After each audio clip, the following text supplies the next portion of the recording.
Hello world, I am Juicy Pat Lucy. And I am the savior of professional wrestling, that new knockout kid. Your hero, Pat Lucy. Your personal hero. The Juice, JT Dunn. You're my hero. And you're a podcast savior, too. Do you know how many freaking podcasts I've done in the past 2 weeks? A lot. 47. That may not be accurate, but that's what it feels like. I thought it would have been more. Yeah, I was just lowballing myself, brother. Yeah. Well, this podcast, you're on, I'm on. This is the Juicy Details. Episode Lucky 13. This is 13, huh? Ah. Yeah. One of us is getting lucky today, brother. Oh, you said it. Now, usually I start off with asking you, hey, how was your weekend? But for the first time in Juicy Detail history, you and I, at the same time, are recording 2 episodes in 1 week. 1 week. Unbelievable. That is unbelievable. That's like a mind fuck to me. That means business is good. And, yeah, you said it, so I would normally ask you, hey, how was your weekend, but, can't and I do would that. say, good. That's alright. You said good, yeah. But, yeah, this time I'm gonna ask you what you're looking forward to this weekend, because this weekend is Beyond Wrestling's Tournament for Tomorrow 2. 3 shows. 2 of them are secret shows. 2 secret. Nobody knows about them. Well, actually, everybody knows about them. No. But you gotta, for the more info, you gotta email beyondwrestling@gmail.com, and then they'll let you know how to get tickets. And you come hang out with me for a whole weekend. There you go. Email Beyond, get the juicy details about the shows. Oh, yeah. And your first match of the weekend was announced. Finally. Yeah. It's you one-on-one against Candice LeRae. If you never heard of her. Yeah. Really? You gotta start watching more PWG, just man. Kidding. Yeah, I know. Kidding. I know exactly who she is, and I know that my balls are in danger. Yep, your balls are in danger. Candice LeRae, all the way from sunny LA. Straight out of Pro Wrestling Guerrilla. She's coming to Beyond. She's gonna try to give me the ballplex. Yeah, so, to invest in a cup. That'd be a smart investment. Yeah. So, let me get your thoughts on the weekend. What are you looking forward to the weekend the most? Not having my ballplexed. There's that, yes. I'm actually really looking forward to that match. Candice is somebody that everybody in wrestling should know who she is and how phenomenal she is. Absolutely. Especially at intergender matches. She wrestles guys more than she wrestles females.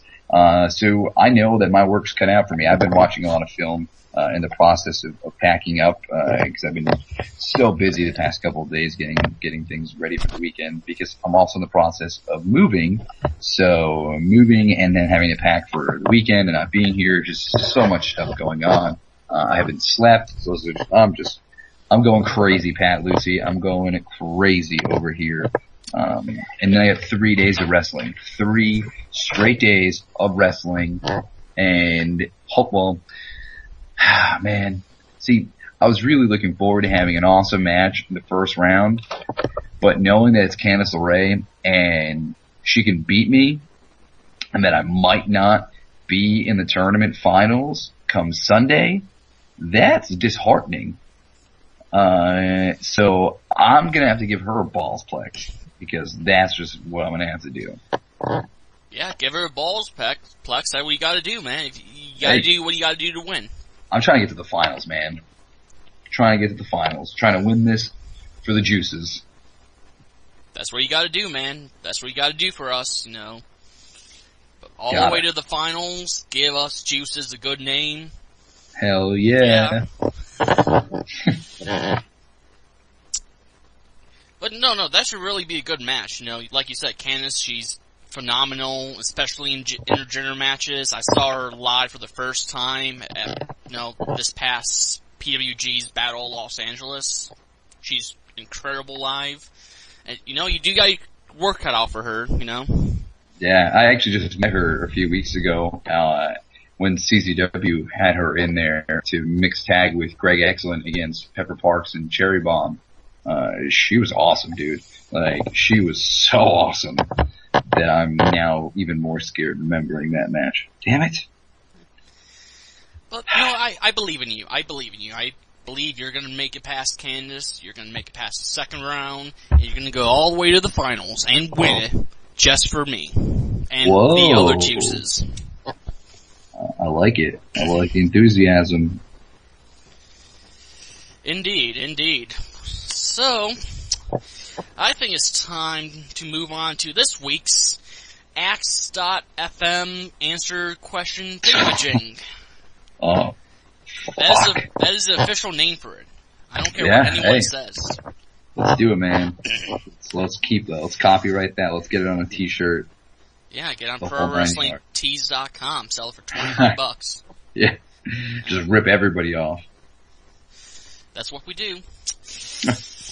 So, this week's crazy question, you're always getting sent crazy questions. Just a little bit. But it's up to you to decide what the question was, because I'm gonna read what your answer was. Alright. Alright, here we go. Your answer to this crazy question was, IDK, what this even means, LOL. IDK, what this even means. LOL.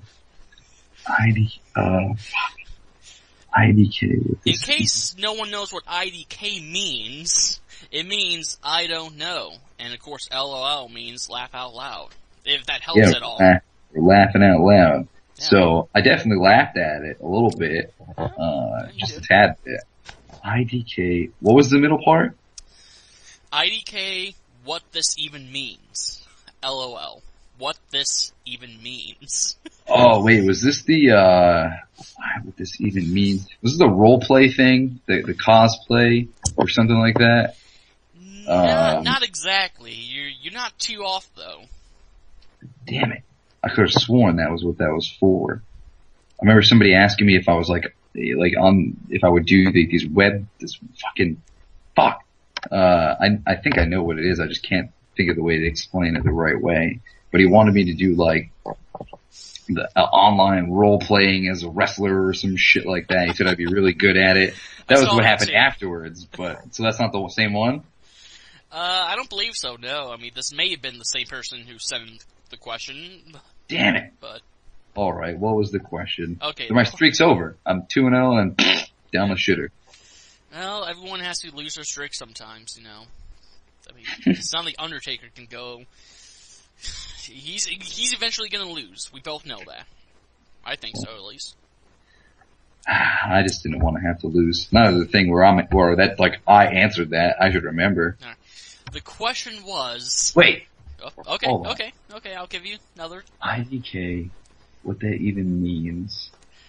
LOL. IDK, what that even. And that's exactly what you wrote too. I'm not. That sounds exactly like something I would write to something I don't know about.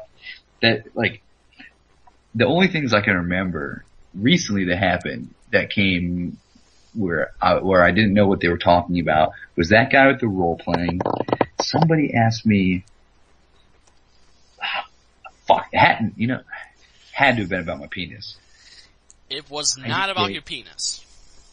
It wasn't about my penis? Yeah, I know. I'm as shocked as you are. Oh, then I really don't know. That was my guess was that role play thing, or I remember somebody asked me about my penis, like where I put it in my pants, like to the side or left or right or something like that. Okay, you kind of got some words right. Well, let me just tell you. Whoa, I got words right? Wait a minute. Yeah, you kind of just. So it is about my penis. No, it's not about your penis. I mean, Damn it. Okay. Alright. You can tell everybody. Alright, the question was, do you dress to the left or right? That's about my penis.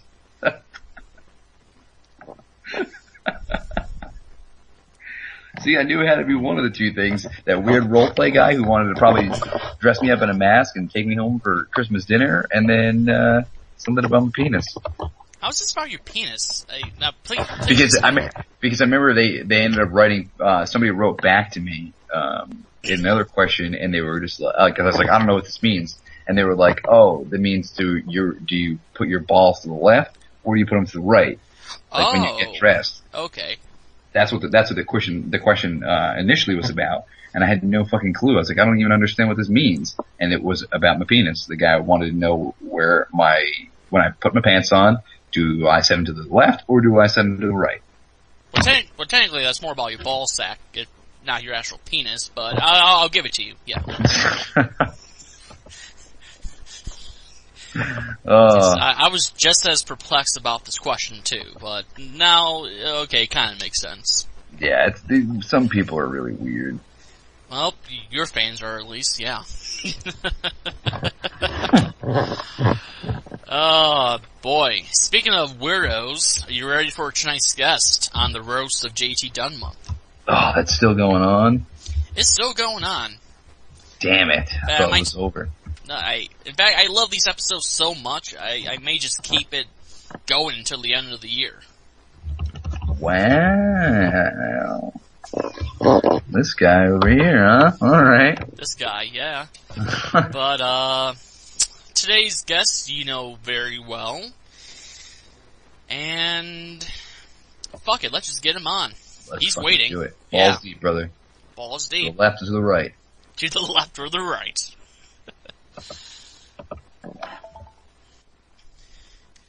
Joining us right now for episode Lucky 13, JT. He is the man, not the place, and the man behind... The Poon King. It's his new nickname. I just gave it to him. Thank you. Of the Poon. Thank you. King of the Poon. The man behind Beyond Wrestling, Denver, Colorado. The man. Standing ovation. Not the place, even though that's how I was already introduced. What's up, guys? What's up, Denver? Tonight? How you doing? Good. I'm doing really good. I took a day out of work to make sure everything was set for tomorrow, and I had a pretty slow day, able to knock out some of the menial tasks that, I don't really talk about on podcasts because it's kind of boring, so I'll spare you the details, but I'm getting ready to pick up the first official entrant to the tournament in Matthew Palmer, from the airport. You got something big going on this weekend or something? Yeah, something, I don't know if I'd call it big. How about historic? Whoa! A historic tournament. Okay. Whoa. Got the tournament for tomorrow coming up. Oh, yeah, that thing. Completely forgot about that.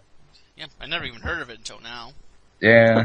Well, thank God you guys have allowed me to come onto this podcast, or else the whole world would not know. Exactly. Yeah. All right, so yeah, you're picking up the first guy tonight, huh? Yeah, Matthew Palmer, and Palmer. I don't know. I think a few months ago I might have posed the question, who would you like to see in the tournament? And I think that Matthew Palmer might have sent some of his fans, because there were a lot of people that normally don't comment on Beyond Wrestling's social media that were just like, oh, you gotta bring in Matthew Palmer, and you know what, it just clicked. It's like the time is right. Palmer's been on my radar for probably as long as ACH was, and we've just never had the opportunity to work with him, but we're finally in a position where it's like, hey, we can when ACH came in, all the fans put up the money to bring him in, and it's like, now we're finally in a position where we can take a risk on a wrestler that's never competed outside of Texas to see, if he lives up to the hype. So, I'm really happy that we have the opportunity to take chances like that, and, if Matthew Palmer makes the most of his opportunity competing in the tournament, perhaps he could secure bookings all over the country the same way that ACH was able to. You better. I'm gonna bath. No, absolutely. I love it when Beyond, or really any company, gives a young and up-and-coming talent, especially someone who's really not well-known or only wrestles in a certain area, and gives them a chance to shine somewhere new, somewhere different, to expose them to plenty of new fans like myself. We do that better than anybody else, and that is the driving force behind Beyond Wrestling. Beyond Wrestling is and has always been first and foremost for the wrestlers by the wrestlers, and it just so happens that some of the byproducts of our mission to help guys get more exposure, find more work, has been entertaining enough that people not only are willing to watch it, but are also willing to pay to watch it and pay to be there live to experience it. So, it's a cool little thing we got going on, this little Beyond Wrestling project. Did you know, Mr. JT Dunn, that Pat Lucy was one of the very first fans of Beyond Wrestling? What? How we never talked about this before. Oh yeah, for sure. And in fact, when I say fans Beyond Wrestling, this is Denver, Colorado, the man, not the place. I refer to Pat Lucy first and foremost, and then everybody else after that. Special treatment there, Pat Lucy, huh? But yeah, I can't take too much credit. Come on, guys. But no, when Beyond Wrestling first started, it was in Ohio, and Pat was I think you were only a recent AIW fan. I think you had only been to a few shows prior to that. So, Pat, how did you hear about Beyond Wrestling, and what attracted you to it initially? Dudes in tights. Oh, okay. Now it's interviewing me. Okay. Well, turn the tables. Flip the script. Well, I mean, like you said, it's only been a couple of AIW shows up until this point. It was like March or April of 2009 when I first heard of AIW. It was just it was on their YouTube channel. It was you and Chandler Biggins. You guys cut a promo saying, "Hey, AIW and Beyond are teaming up together now." And so I was a little intrigued. And the first time I saw you live, it was you were filling in for Pedro DeLuca and ring announcing. And I remember the fans. Yeah, I can tell it from your voice. The fans took a pretty big dump on you that night. It's not just because it's not like, oh, we hate Denver, Colorado. I think it was more like, oh, we miss Pedro. Well, how about this? Let's talk about AIW and how they were very fast and loose with the drinks. They never put any restrictions on me whatsoever. So I would use AIW shows as a way to not only rub elbows with some of the best in the independent wrestling scene, but also to get fucking shit-faced. And I remember one time getting so drunk that unfortunately I passed out and missed the opportunity to film a sex tape that night. So, hey, it happens. What are you gonna do? I like my beer. Yeah, what are you gonna do? Well, get drunk and shit my pants on somebody's couch. What the fuck do you want? It sounds like this weekend. Except we'll just be shitting our pants at Brian Fury's Pro Wrestling Academy. Yeah, he's got couches there. Yeah, let's shit our pants on the crash pad. Oh yeah, and then invite Picky Sanchez, and let him dive all over it. Sweet. So anyway, when I first debuted for AIW, I was doing commentary. I had to film it for Pedro, doing ring announcing. I remember my first bit of experience, I had to hand Colt Cabana a microphone because he was going to do an interview, and I was like, should I get out of the ring? Should I stay in the ring? So I just stood in the corner of the ring, and Colt just kept circling the ring, addressing the fans, and every time he would walk by me and look at me like, what the fuck are you doing standing in the ring? But I didn't know, you know what I mean? I had never done it before. So anyway, that was your first taste of Denver, Colorado. The man in the flesh, was when I was doing ring announcing that night for AIW. Continue. And yeah, I mean, I guess quite simply what attracted me to Beyond Wrestling was, hey, it's free wrestling on YouTube. So, okay, I'll check it out, and if it's good, and then I'll come back for more. And I want to say the first match I ever watched was between Dickinson and Eric Alvarado. Yep. And I'm like, whoa, okay, this is pretty badass shit here. So I'm gonna keep coming back, especially if it's free. Because, I'm in high school at the time, have no money.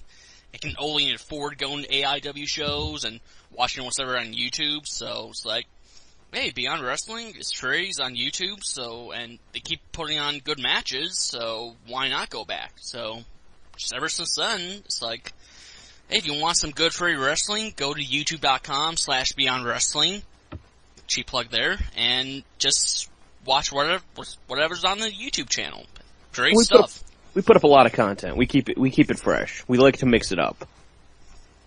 No, absolutely, and that's another thing I love about Beyond, the diversity you have amongst your roster. You don't just have one core roster full of 20 guys. You bring in people from all over the country now. You bring in talent from Canada. Now you got people coming from Texas. You team up with companies like CZW, Chikara, AIW. Just anywhere and everywhere, I love... That's the way it's gotta be though, if you want to make waves in the world of wrestling in 2013, you gotta be everywhere. You gotta be as accessible as possible, and I think a lot of the independent wrestling companies saw Beyond Wrestling, thought that it was stupid, but then were probably like, wait, I think this sucks, but I somehow know about it. What are they doing to get the word out there? And not to knock the earlier days Beyond Wrestling. I mean, those were the pioneer days. Those were the days where we were trying, it was trial and error, like kind of figuring out what we were doing. But I think in a lot of ways we contributed to the online growth of independent wrestling because companies that had maybe better in-ring products at the time were able to still adapt some of the strategies that we had implemented.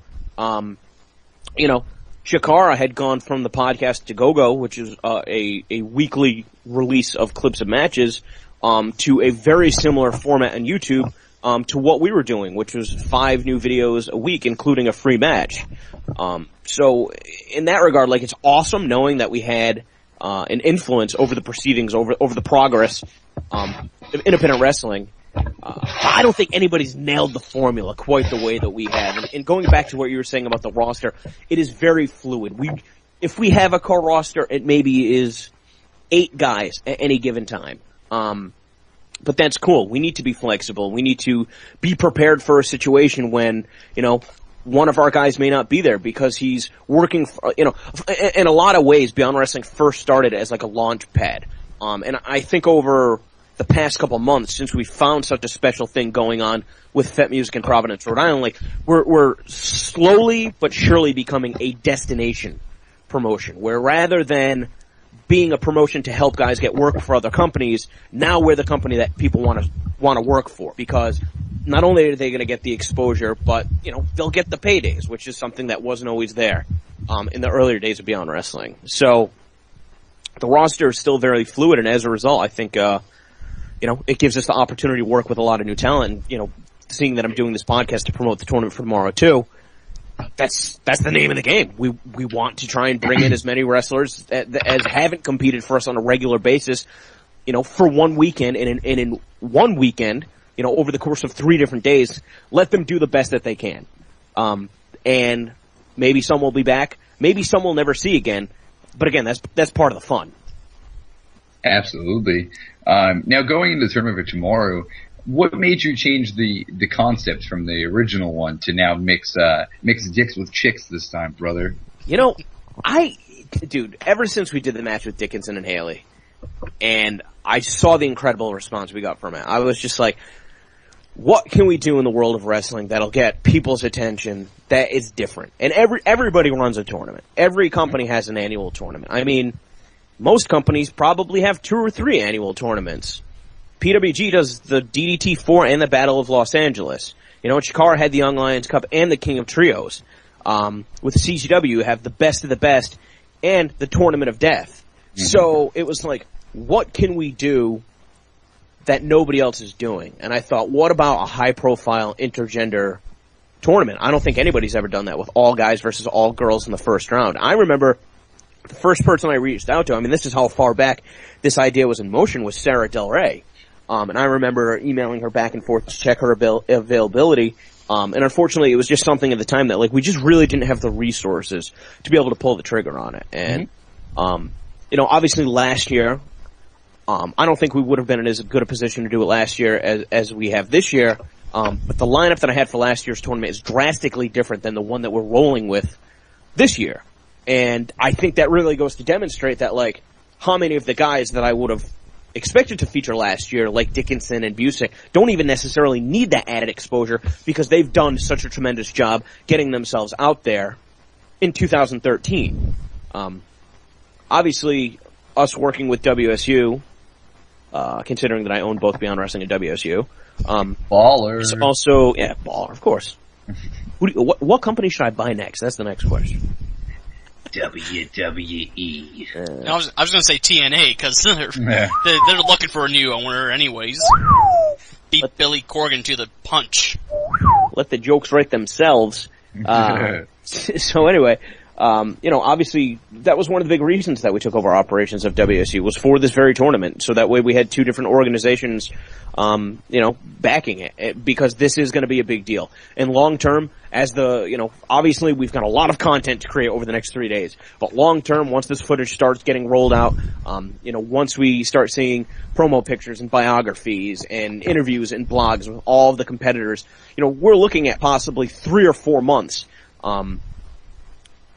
for the tournament to reach its conclusion in its online format. I mean, that's going to be a great deal of exposure for those involved, and I think, who else has the balls to put such a high-profile tournament up online for free in its entirety?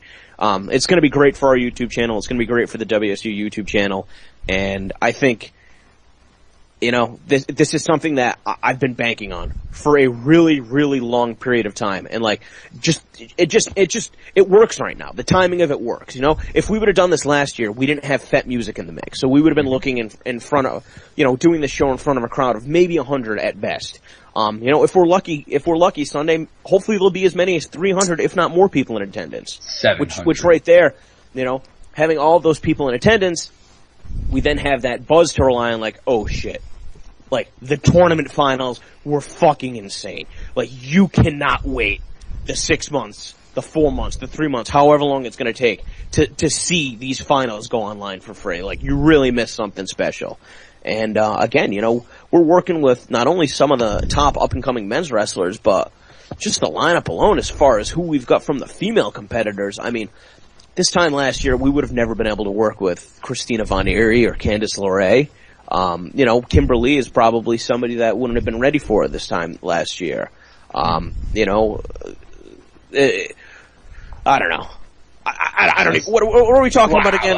Aside from the actual tournament, though, aside from the actual tournament, there's other matches on the show. Which one, for you personally, are you gonna sit down, grab a beer, put your hand in your pocket so you can grab your dick and watch? Jaka versus Elgin, without doubt. I feel like Jaka has been sort of stereotyped as this comedy guy, and he's such a good wrestler. It's like, just because he's a savage doesn't mean he can't wrestle. And, I really enjoyed the match with Colt Cabana. It added a lot of flavor to American Rana. It was exactly what I wanted it to be. And it was exactly what the crowd needed at that time. And, there was a great mix of entertainment and wrestling.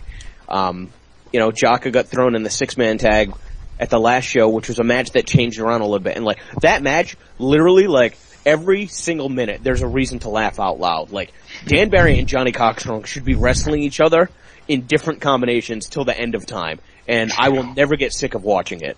Those guys are so funny and have such amazing chemistry. I mean, I knew that going back as far as the Off the Grid Live event where they were the main event, and it's on paper, it's Dan Barry versus Johnny Coxstrong as a main event. That's such a weird match to run. But that was really one of my favorite matches that we've ever run.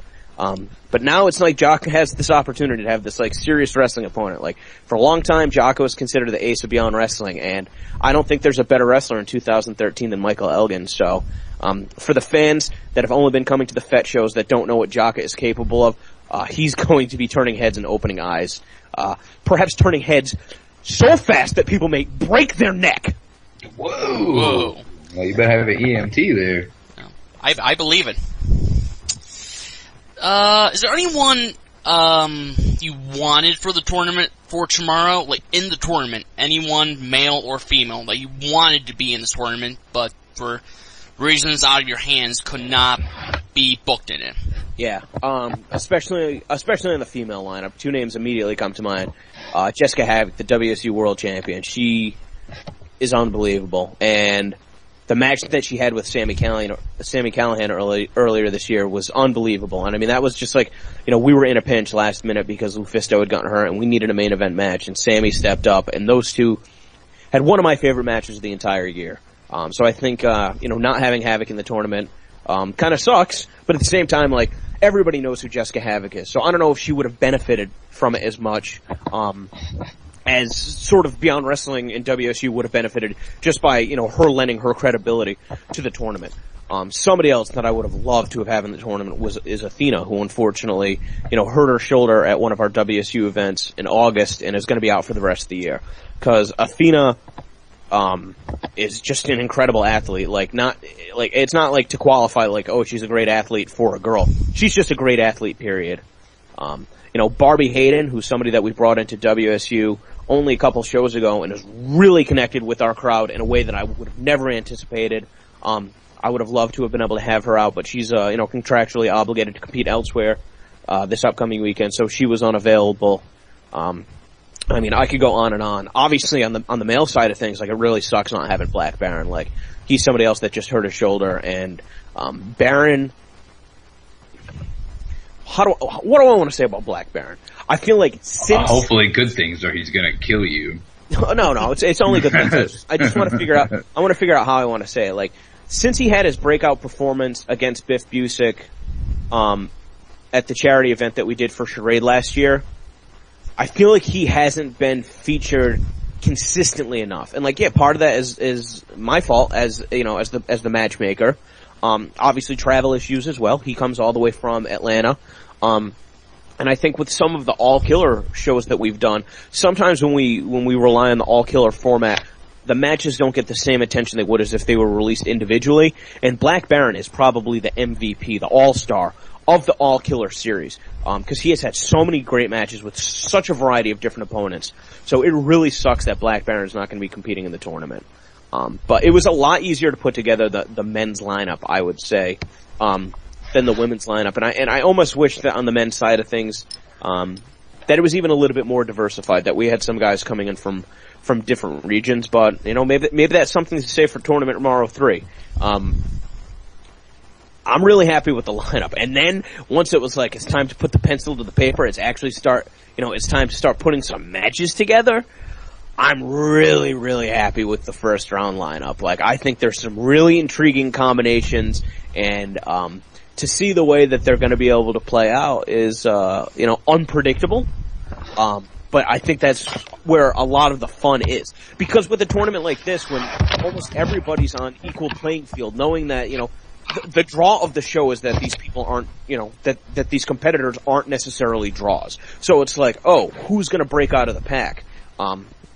Well, everybody's going to be given the same opportunity to do so. So, man, I'm really excited for this weekend. I can hear it in your voice. I'm gonna flip the question here. He's asking you who you wish you would have had in the tournament. Who are you the most happy that is gone from Beyond Wrestling? That no longer. Good question. Good question. Well, time to bury someone else. Well, I'm really glad that Pinky Sanchez is not going to be there this weekend, because as much as people know, high five to the computer screen. High five. Did you do it? People know that I give Pinky a hard time online, but I think people need to know why. I really like Pinky as a person.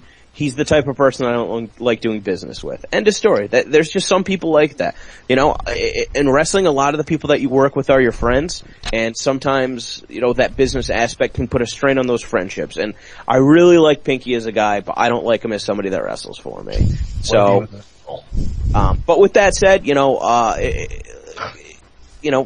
there's other people that had an opportunity that perhaps maybe they were deserving of, maybe they weren't. And for an opportunity like Tournament for Tomorrow, that does not come around every day. In fact, it's only come around twice ever, and it's been 2 years since the last tournament. So, the situation with Jesse Brooks, sucks. It's not something that I'm happy about. But it's done, and what's done is done. I feel like it's bullshit because it makes it look like Beyond Wrestling doesn't have our shit together. That we somehow couldn't, scrape together 8 girls just to be able to fill out a tournament. That's how I feel. I know that fans don't perceive it like that, but that's how I feel. Understandable. We all saw the post about Darius Carter being just shoved right into the second round. Do you want to kind of elaborate on how that happened, and so the fans who are going to listen are going to understand and know the truth?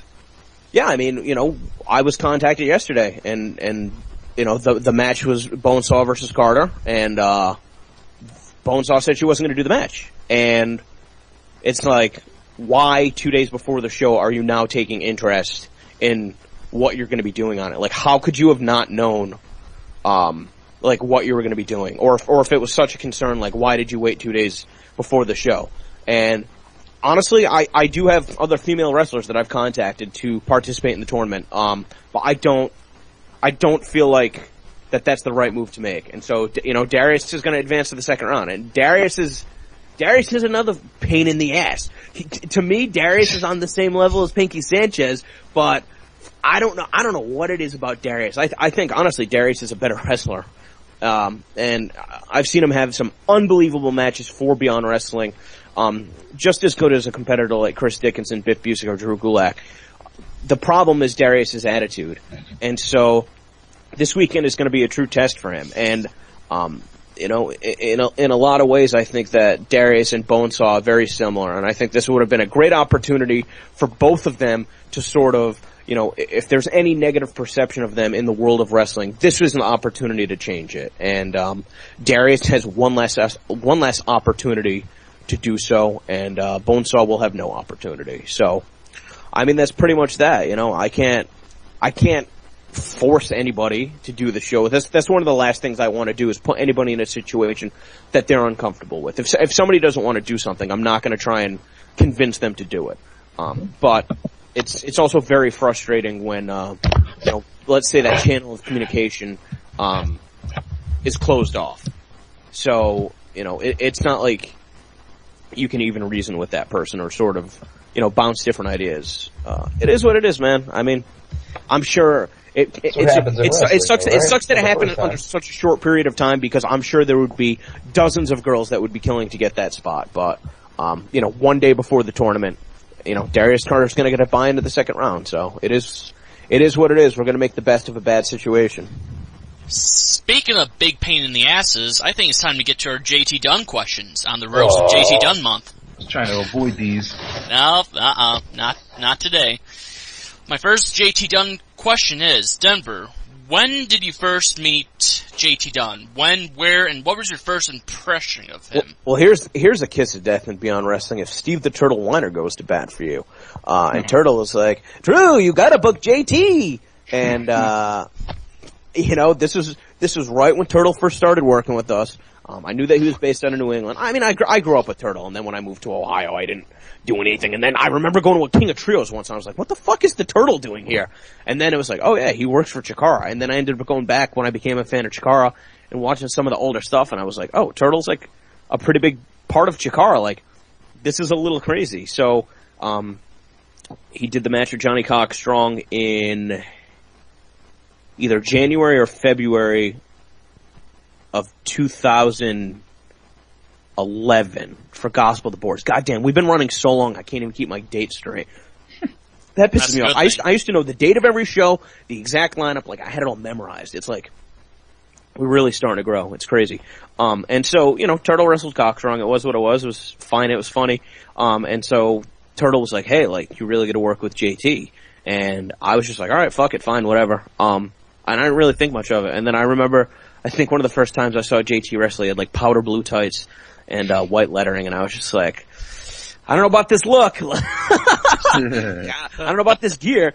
And like, that's what's so stupid about wrestling. I mean, I guess it's like that in life in general, but it's like, so because this kid's wearing colored tights that I don't particularly find appealing, like already it's like strike one. Like, that's so stupid, but that's just how it is. And then he wrestled Stan Styles, and I don't remember loving it. I don't remember hating it. I think the next day JT got thrown into a maybe a 10-man gauntlet style fray.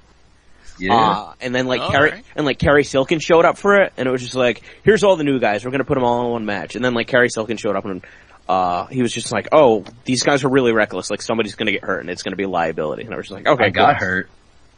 What'd you get hurt doing? I remember that Joey Janela kid split my head open, and they had a super glue in my head, and I actually sat down next to Kerry Silkin, and he was just like, I think you're going to be okay. Like, just keep fighting. You put up a good effort. And then he walked away, and then I turned and I was like, who the fuck was that guy? Because I had no clue. Not even going to pretend. Had no idea. JT, not a long-time wrestling fan, so obviously not familiar with I will never ever say that I am. But then, the thing that I liked about JT, he was a hustler. He was a great self-promoter. We put the match with him in stand-up. He was pushing it hard, and I don't think he came back for the... Were you at the May taping or just the June one? I'm not really sure. Wait. When I came back, I did a four-way with Aaron Epic, Jarek, and Dan Barry. And you wrestled Amber the first day, right? Yes. Okay. So, like, I don't think he was available for the May taping, and then, like, one thing that'll really win you over with Beyond Wrestling is, like, if we put together a 4-way, and it's like, oh, who should the 4th guy be? And then 3 guys will all be like, yeah, let's use this new guy, like, he's really good. Like, that's a great way to get over at Beyond Wrestling. And everybody was going to bat for JT, like, hey, let's put him in this match. And, it was the right decision to make. And I don't think JT was originally even going to be at About Time in a competitive match. I think that we were going to debut the Bulldozer. Well, I guess he had wrestled the month before, but like we were going to debut him for the live crowd, and like squash JT. And then Bulldozer was unable to make it for one reason or another, and JT ended up having a fairly competitive match, with Leon St. Giovanni. And then from there, it was just like, all right, like this guy's a cool guy. Like he's worth keeping around. Like, you know, he knows how to promote himself. He's obviously interested in getting better. And since then, every time I've seen JT, he's better and better every single time. So I honestly don't, other than the powder blue gear, I don't really have many bad things to say about JT at all. I just took that gear out of my bag too. Did you? Yeah, I was better gonna not bring it. fucking wear it. Wear it. This weekend, all of your matches, wear that just I'm for gonna Denver. walk in your house with it on. Oh my god, please don't do that. Alright, next JT Dunn question. What do you think are the best and the worst qualities about him? Well, I like that JT Dunn is a good self-promoter. Like I said, I like that he's always trying to improve. I don't like that he's moving to Tiverton, because I've started to get accustomed to our Providence hangouts, and Tiverton is like, you have to go through Massachusetts to get back in Rhode Island. That doesn't sound convenient, does it? It won't be that bad. JT's really well connected locally too, and especially with these Church of Providence shows, he's been a great asset in coordinating, some of the side projects of Beyond Wrestling. I think that JT has been an awesome guy to travel with on the road. He has excellent road etiquette. He knows what to do, to make sure, if I'm driving, that I'm alert and attentive. At the same time, if he needs to take over and hop in, like I know that he can be relied on. I think that JT is like somebody that I definitely feel confident taking around. Like if I'm going to a new promotion or going to bat for him to introduce him to other promoters. And I honestly cannot say that there's a lot of guys that I really am willing to put my neck on the line for, because, it's like one slip up, one thing to prove that you're unreliable to me. And it's just like, well, how can I go to bat for you? Because what if I put you in this situation, and you shit the bed? And then it's like, that falls back on me because I put my neck on the line for you. That hurts my credibility, even though it's something I have no control over. And JT's definitely somebody that has been reliable, and especially, I mean, just look at the growth in Combat Zone Wrestling just since the late summer. I mean, it's only been a couple months, and, him and David Starr are going to be having the tag team title match against the Blackout.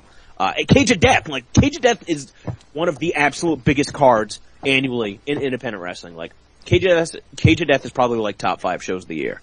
And JT Dunn is not only competing on it, but is also in a tag team title match. So I really think that's a credit to how dedicated he is to his craft. But yeah, man, moving to Tiverton, what a fucking asshole. You asshole. I'm gonna tell you exactly how it's gonna go down.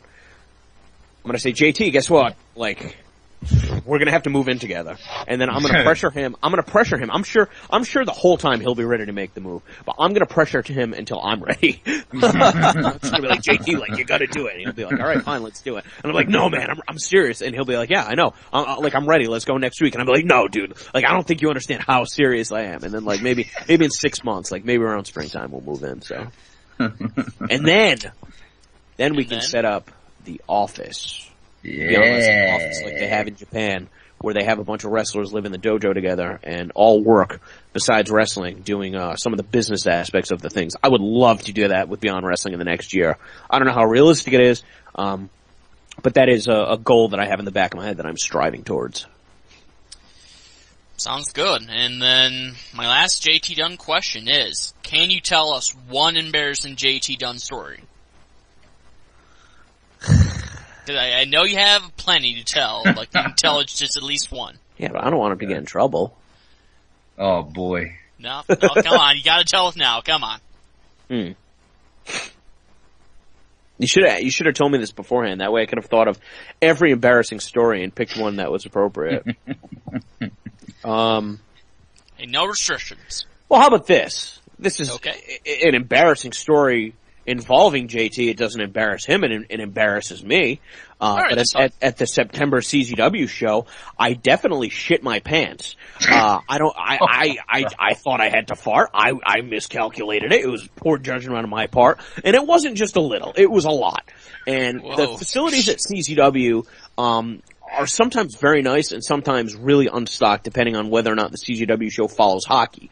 So I remember spending maybe as much as 45 minutes in the bathroom cleaning up to the point where I felt comfortable, to go back into public. But like, I didn't know if I had like shit on my pants, and I don't know if I smelled like shit because I was dealing with shit for like 45 minutes. So I didn't want to go to grab my phone in the production, because I like got up and I left my phone in the production meeting, cause CZW was having a production meeting with like all of their top production people, like their interns, their coordinator, like DJ, Maven, everybody important was there, and my phone was in that room charging. So rather than going to grab my phone, I grabbed JT and I was like, hey, you need to come with me right now. You need to punch in your phone where the nearest Target is, and I need to go buy some new underwear. Cause typically when I go on the road, I always pack 2 or 3 extra outfits. I guess in the event that I shit my pants. And it had never happened before. So I think we were trying to just do this as a single shot because we had point of no return the next day. So it was like we woke up, we drove there, we were driving back the next night. So I didn't pack anything extra. I didn't take my bag. And, JT was kind enough to accompany me in the vehicle, direct me to a Target, watch me try on different underwears. Yeah, I did watch. Then we settled on one that we liked. I was able to basically find the proper equipment to like take a shower my ass like in a urinal. And then we went back to CZW. So that was, I thought JT really stepped up to bat there.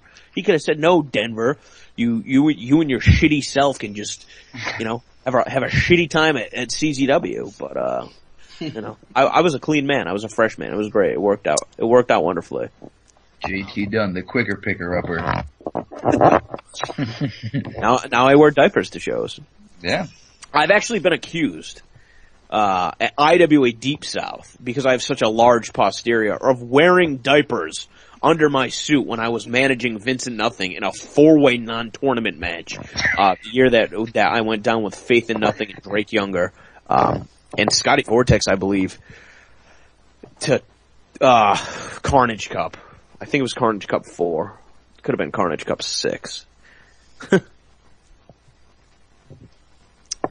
That's it. Brother. Nothing to follow up. That's it. That's the end of the No, podcast. I think he's amazed Thanks, guys. by I am the diaper amazed. thing. I mean, JT Dunn, you can save pro wrestling, you can save podcasts, and now you can save men who take shits on themselves. That's what I do, man. I'm a people person. You're a people person. A humanitarian. Yeah. Put that on my new gear. Fantastic. So to end the podcast, Denver, do you have anything to plug?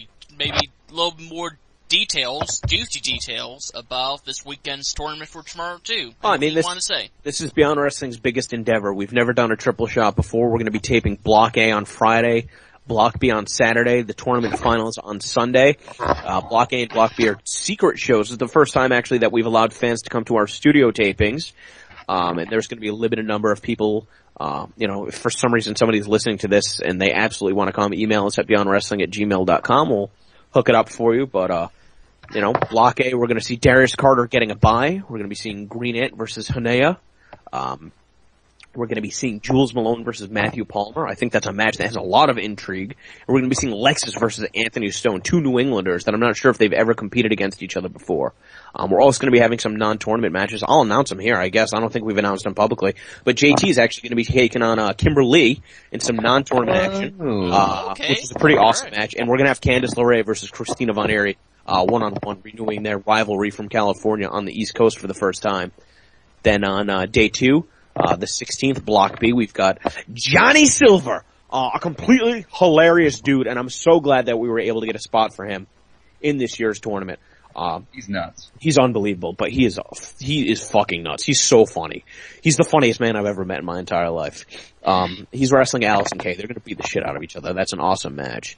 We've got JT Dunn versus Candice LeRae, which I think a lot of people predicted as being the finals. And it's just like, again, that goes towards the unpredictability of the tournament itself. And just how stacked the lineup is, that like, that's a first round match. We've got Rory Mondo. He's going to be wrestling Kimberly, two competitors familiar with each other from CZW, but they've never gone one-on-one. And then we've got David Starr, look at it, against Christina Von Eerie, another match with, I don't know, an interesting dynamic. Christina Von Eerie, a bit of a crust punk. David Starr, very concerned about his looks. Obviously, look at it. He wants you to look at it. I don't know. It's not that David Starr's not a tough guy. But is gonna like carve into his flesh.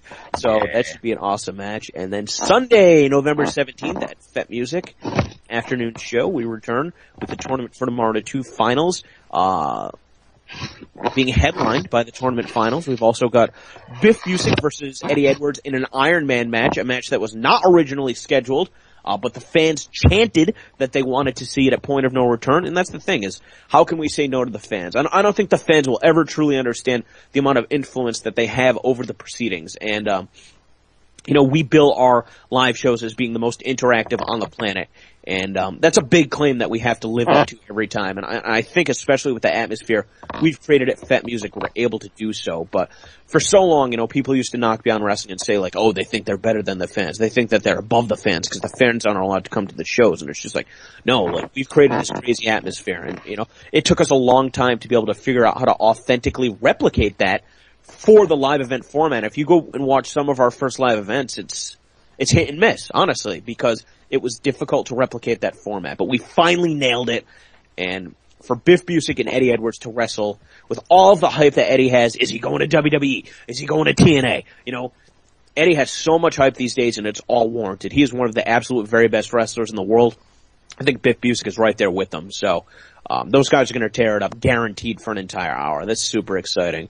We've got Dickinson versus Ciampa, which is a match that I'm not excited for. I'm not looking forward to it. I really would rather not be in Rhode Island when it's going, because those two are going to hurt each other, and I don't like promoting matches like that. I think that there are some bloodthirsty elements from our hardcore fans that just want to see two jacked up Italian thick-headed Stugatzes just beat the shit out of each other. To me, putting Dickinson and Tommaso Ciampa in the ring is like as humane as like endorsing like dog fighting.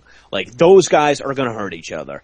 And that's the one that I'll probably be in the bathroom like nervously pacing instead of watching. And then like I'll hear the bell sound and I'll come and see like where the blood is where there's pools of blood in different spots of the venue, and like how quickly we can get a bar towel to clean it up. Jaka versus Elgin, I am so excited for. Jock is really good, man, and I don't want to put too much pressure or set our fans' expectations too high, but that's an easy match of the night right there, without question. I'm so excited for that. We've got the 10-team gauntlet. We've only announced 5 teams. You got to think that perhaps some of the eliminations in the tournament will have ramifications on some of the other teams participating. You never know who is going to show up. We've got a lot of surprises for that one. Ooh, almost threw up. Then we've got the 3 W2 showcase matches, which, obviously, depending on how the tournament shakes out, there is the possibility that we will have an all-female finals, and then the other 5 participants will have to compete in 3 matches, so I'm not sure how that will work. No, we've got a couple extra girls, like I said, on standby for the weekend. But there's a possibility we will have as many as 4 women's matches on that day. So, I'm really excited. Obviously, that's not anything we're going to know until Block B is done. And once Block B is over, we'll try and make those matches and make announcements as quickly as possible. But, Candice LeRae, she's got more hype around her than most wrestlers on the independent scene right now. And this is a rare opportunity to see her on the East Coast. So, super excited that she's going to be involved. Again, Christina Von Eerie, Allison Kay, Kimberly, Jules Malone is somebody that, especially the guys from Ring Bells, have been very high on her work, and I've got to say, since she's come to Beyond Wrestling, I'm really happy with the progress that I've seen out of her.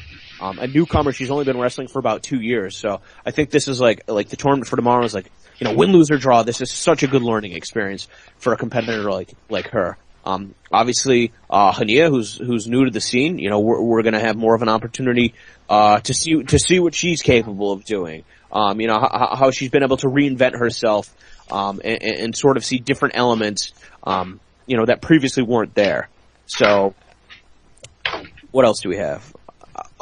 We definitely have some other, just secret surprises. It's gonna be a long show, but I want to make sure that fans know that we want to give them the absolute best value that we can. And, if it was up to me, God's honest truth, if it was up to me, if it was my decision, we'd be charging more money for the shows.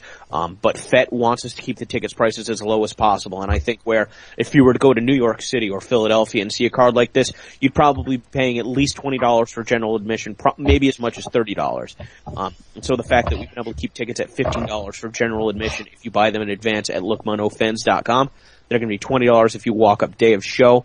The VIP tickets are an insane value. But thankfully, they're all sold out. This is our biggest event ever.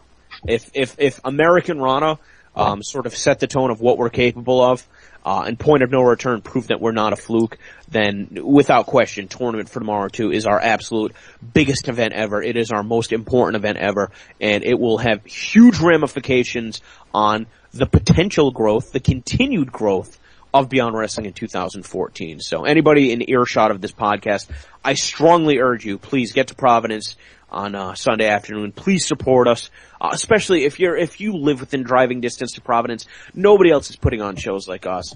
It's well worth the time to drive there to see what we're all about, because you're not going to leave disappointed. And we need that type of support in order to be able to continue to grow. My goal with Beyond Wrestling has been to take the type of wrestling that I like that was never presented in New England. It's one of the reasons I moved out to Ohio. It's one of the reasons that, Beyond Wrestling started there. It's one of the reasons that Pat Lucy found out about it before most other fans, is because I was not a fan of the style being presented in New England. Not to knock it, it's just not my cup of tea. So the goal of Beyond Wrestling right now is to provide people that live near where I live with the type of wrestling that I like. And if that's selfish, so be it. But I think the fruits of our labor can be enjoyed by many. Fantastic. Well, yep. Denver, you said it best. The shows this weekend look stacked all the way to the top. I look forward to seeing the footage when it comes out online, on DVD. I wish I could be there. If plane tickets to Providence were cheaper, I would fly out immediately and come out to all 30 shows. But, I wish nothing but happiness and success to everyone involved on the shows this weekend. Like you just said, Denver, if anyone who's listening to this podcast is in earshot of going to the show, drop down $15-20, go to the show. It's going to be amazing. But, Denver, thank you so much for joining us. I know it's a big weekend for you. Thanks for taking time, talking about the shows in depth. And JT, of course, thank you for coming out here each and every week. That's what I do. Yeah, that's what you do. And, all right. Well, thank you guys for the opportunity. Yeah. And JT, I'll see you in about 45 minutes to an hour. All right. All right, man. Talk to you guys later. Thank you. All Later, right. man. Thanks. Well, Denver has signed off. So I think we're going to sign off too. So for JT Dunn, I'm Juicy Pat Lucy. Thank you for listening to the Juicy Details.